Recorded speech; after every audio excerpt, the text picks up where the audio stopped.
Hello Year 10. Today we're doing exercise 8G, which is using our quadratic equations to solve problems, to solve word problems. So things to remember when doing this.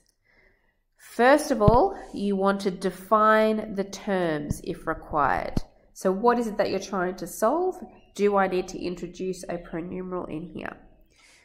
2, convert the sentences or sentence parts into algebraic terms. So we want to turn whatever the sentence is saying, we want to make it into an equation.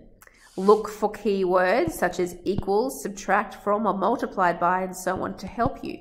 And you should be able to then get an equation in the form of ax squared plus bx plus c, in the form of a trinomial. Then you will solve that equation by factorizing and using the null factor law. Decide which solutions are valid. Sometimes in practical problems, not all solutions are reasonable ones. So for example, if you were trying to find the lengths of a rectangle and one of your solutions came out as a negative number, you would know that that wouldn't be possible because you cannot have a negative side length. So you may have to disregard some solutions. And finally, you should always answer the question as a sentence. So if you're given a wordy question, you need to give me a wordy answer or answer it as a sentence. So let's start. Example number 1. The distance traveled by an accelerating car is given by the formula d equals 3t plus t squared, where t is the time in seconds and d is the distance in meters. If the distance traveled was 130 meters, how long was it traveling?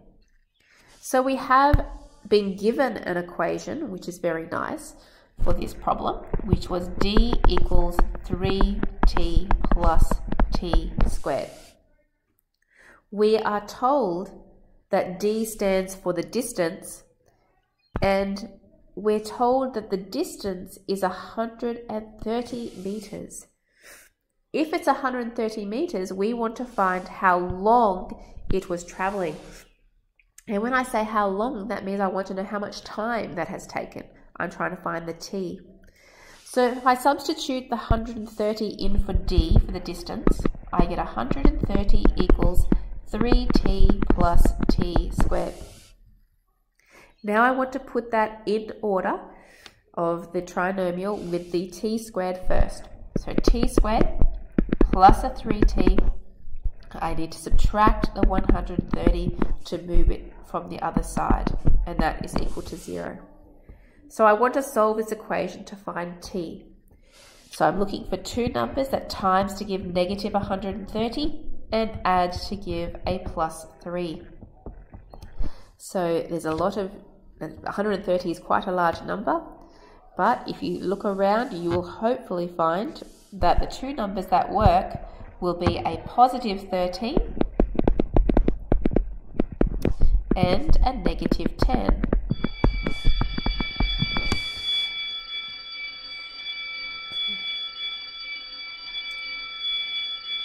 Now, using the null factor law, we want to get our solutions from that. So from the first bracket, we would get that t is equal to negative 13. And from the second bracket, we would get t is equal to a positive 10. Now, straight away, because t represents time, we can disregard this first solution because time cannot be negative. So that means we have our answer, and remember to write your answer as a sentence. So I'm going to say, therefore, the car traveled for 10 seconds. Okay, let's do example 2. The area of a rectangle is fixed at 54 meters squared, and its length is 3 meters more than its breadth. Find the dimensions of the rectangle. Sometimes it is useful when you're talking about shapes to draw a diagram. So we have a rectangle. The area of that rectangle is 54 meters squared.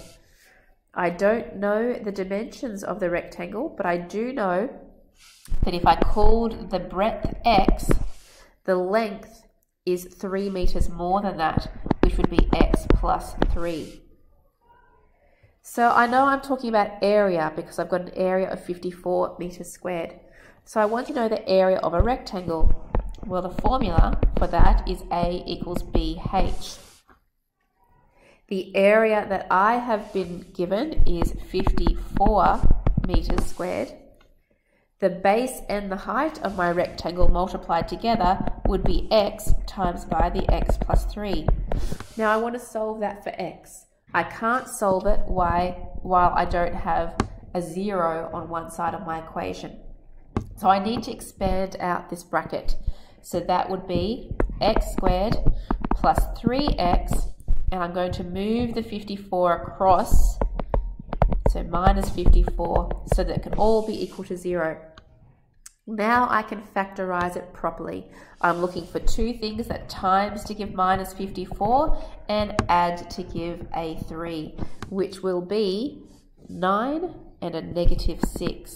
So x plus 9 and x minus 6 equals 0.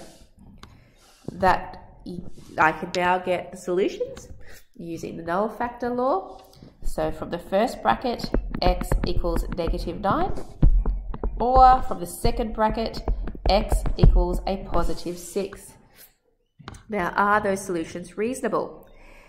X equals negative 9, sorry. X represents the side of that rectangle, so x cannot be negative. This solution is not reasonable.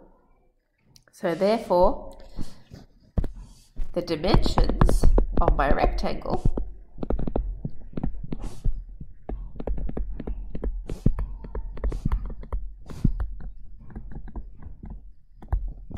are 6 meters for the breadth and 6 plus 3, which makes 9 meters for the length. Okay, because it said find the dimensions, so I needed both measurements there. And that's it for this lesson.